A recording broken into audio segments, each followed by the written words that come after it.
If you've lost something recently, if you're going through a loss or something that you feel you had to let go, I just want to say nothing that is meant for you is lost. What is for you is yours. It's already there. Everything you already need is already there. And you're probably thinking, Nathan, that is some wishy-washy shit you're saying to me right now. There are certain losses that are terrible. Like, what if I lost an opportunity for a better job? Or what if I didn't get into that school that I really wanted to get into, or that PhD program, that master's program, or I lost the girl, or I had to let go of the girl because of certain things that happened? That's a loss. Let me tell you, I completely understand because I've gone through it. I go through it myself and I get it. That perception is hard to let go. The one of losing something. Especially when it comes to like women or career opportunities or something that we were really clinging on to, that we were really hoping that would work out. Something that we envisioned and we painted our futures. And we painted our futures in that vision. Let me tell you something. Sometimes we do have to let things go because it really is just not meant for us. It's not aligned to us, whether it's because we're not of the same frequency or whether there's a better opportunity out there for us. It doesn't matter because everything we need is already here. It's already within you. I'm sure you've gone through some devastating moments. I'm sure you've lost opportunities and you've been misdirected and gone here and there. But tell me, did you not survive every single one of those? Did you not find a way? And maybe, even maybe, you found a better way. You got a better opportunity. You got a better woman. You got a better job. Or because you were so down low, you were able to push yourself into new, higher limits. Push yourself to be your best self, to get out of that hole. I don't want to talk specifically about women. This is something I have struggled with myself because I've had to work on a lot of worthiness wounds and abandonment wounds, neglect wounds, etc. You know how it is. You know the game. You know, especially if you have childhood trauma and whatnot. You get it.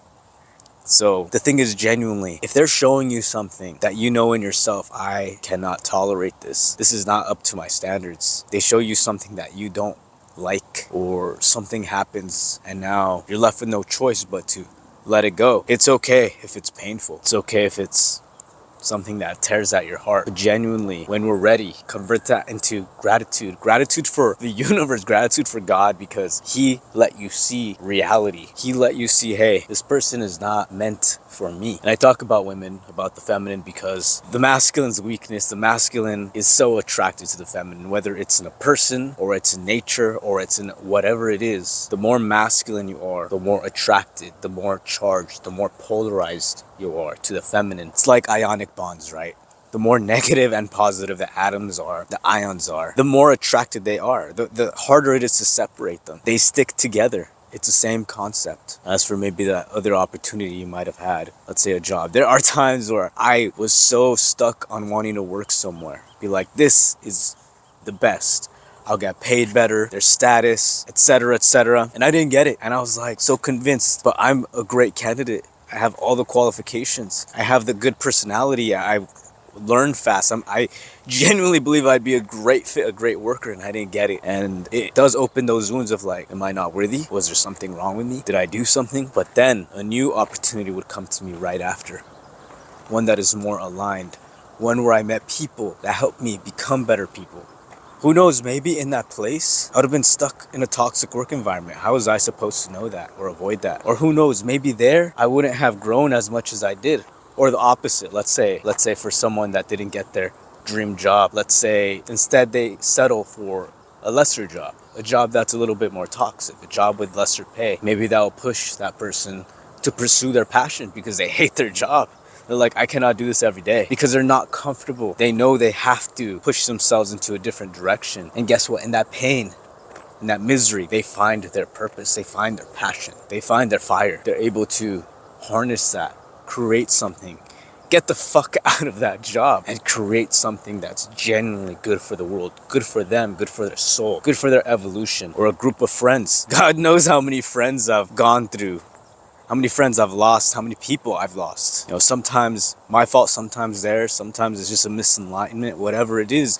But I have had to evolve and change. And the thing is, even for the friends that hurt me, the friends that I felt I really wanted to be friends with, it, I wanted their acceptance. I wanted them to invite me. I wanted them to all this crap. I later find out it's really not that big of a deal. Like, those people were just not meant for me.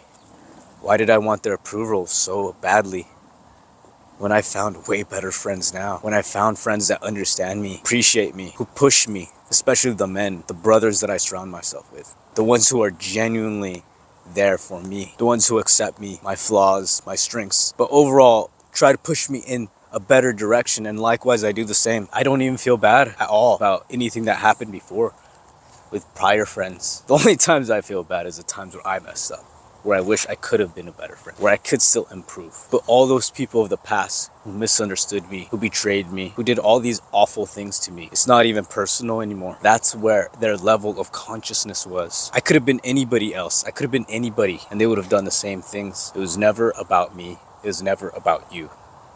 That's where they're at. That's their level of consciousness. That's their level of evolution as a human. It's literally a lower order of human. A human lacking in empathy and compassion, and instead chooses cruelty. So definitely, what is meant for you is not a loss. If you've lost something, it really genuinely is not. As hard as that might be right now. But later on, we always learn, right? We always learn, actually, this was the right move. This was the right thing. I've gained a lot more from that than lost. I've gained everything from losing. I genuinely have. If you're new to this channel, my name is Nathan. I go by Nate Rocks. This channel is a space for the sacred masculine, for the divine masculine. It's a space for us to help elevate the consciousness of this planet, the consciousness of masculinity. It is here because I see a lack of good, healthy masculine. It's a collection of all my knowledge, my wisdom, my trials and tribulations. I'm just sharing it to everyone. There's always going to be a connection to the masculinity of connecting back to earth, connecting back to our bodies, and improving our lives in every way possible to become the ultimate man. Join me in this movement. Please like and subscribe, and comment below if there's something